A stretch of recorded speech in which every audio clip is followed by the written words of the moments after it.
नमस्कार दोस्तों one rank one pension revision 2 के ऊपर अब आ रही है एक बड़ी अपडेट। जैसा कि आप सभी को पता है कि ओआरओपी 2 में विसंगतियों को लेकर बहुत सारे पेंशनर अभी भी दिल्ली के जंतर मंतर पर बैठे हुए हैं और उसी के ऊपर अब जितने भी पेंशनर हैं उन्होंने सब संगठनों को मिलाकर एक बड़ी समिति का निर्माण कर लिया है दोस्तों। तो उसी के ऊपर कुछ बड़ी जानकारी मैं आपको इस वीडियो में लेकर आया हूं। साथ ही इस बैठक में जो जो मुद्दे उठाए गए उसको भी मैं आपको इस वीडियो में साझा करूंगा दोस्तों। तो ज्यादा न करते हुए चलते हैं उस जानकारी पर जो कि उस समिति की तरफ से आ रही है। जैसा कि आप सभी को पता है कि 9 अप्रैल 2023 को जितने भी संगठन थे, उनके जितने भी लीडर्स थे, उन सभी ने मिलकर दोस्तों बैठक की और एक मंच तैयार किया जहां से एक आवाज में सारे संगठनों की आवाज को सरकार तक पहुंचाया जाएगा दोस्तों। इस समिति का नाम यानी कि संगठन का जो भी नया संगठन रखा गया है उसका नाम रखा गया दोस्तों राष्ट्रीय कार्यकारिणी समिति। दोस्तों ये जो बैठक हुई उसके अंदर सबसे पहले इन लीडर का चुनाव किया गया कि कौन से लीडर वो कौन से कार्यकर्ता होंगे जो कि इस संगठन करेंगे, इसका नेतृत्व करेंगे दोस्तों। इसके साथ ही उस बैठक में उस संगठन में ओआरओपी 2 की विसंगतियों को लेकर चर्चा की गई कि ओआरओपी 2 में जो विसंगतियां हुई हैं, जिसमें जितने भी पेंशनर हैं उनको टेबल नंबर 7 और 8 में जो विसंगतियां हुई हैं उसको जो है दूर करने के लिए आगे क्या प्लान करना है, इसके ऊपर बड़ी बातचीत हुई दोस्तों। इसके साथ ही जैसे आप देख रहे हैं कि एमएसपी, डिसेबिलिटी पेंशन और पेंशन का 75% जो कि आपको मिलना चाहिए, यानी कि जो फिटमेंट फैक्टर के अकॉर्डिंग जो ओआरओपी 2 में मैक्सिमम को जो है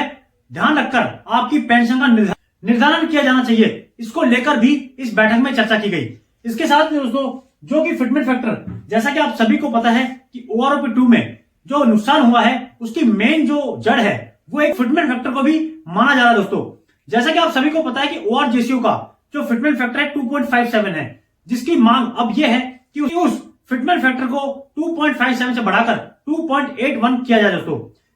इसके ऊपर एक मैं आपको बड़ी अपडेट देता हूं दोस्तों कि एक कर्नल लांबा साहब है जिन्होंने ट्वीट करके ये बताया है कि जितने भी ओआरजेसीओ साहिबान हैं उन सभी का ओआरओपी 2 में जो नुकसान हुआ है वो इस फिटमेंट फैक्टर की तरफ से हुआ है और उनका भी जो फिटमेंट फैक्टर है वो बढ़कर 2.81 हो जाना चाहिए कि ओआरओपी 2 को लेकर अब वो जवान जेसीओ साहिबान के साथ में है दोस्तों और उनके साथ कंधे से कंधा मिलाकर खड़े हैं और आगे आने वाली चुनौतियों को जवानों और जेसीओ के साथ में मिलकर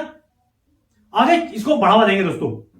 इसके साथ ही दोस्तों उस बैठक में और भी मुद्दे यानी कि जो पेंशनर के जितने भी मुद्दे हैं जिनको लेकर जितने भी पेंशनर उनको समस्या आ रही है उन मुद्दों की भी चर्चा की गई और उसमें यह डिसाइड किया गया कि सबसे पहले जितने भी संगठन हैं जिनके जो जो मुद्दे हैं उनको सामने रखा जाए। साथ ही अगर आप कोई मुद्दा रख रहे हैं या जो भी कोई संगठन है जो मुद्दा रख रहे हैं उसकी पूरी टेबल, पूरी जानकारी और पूरा विस्तृत ब्यौरा जो है उसके अंदर होना चाहिए।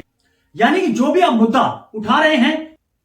जो भी मांग रख रहे हैं जो कि सरकार तक पहुंच सके, उसका विस्तृत ब्यौरा, पूरी जानकारी उस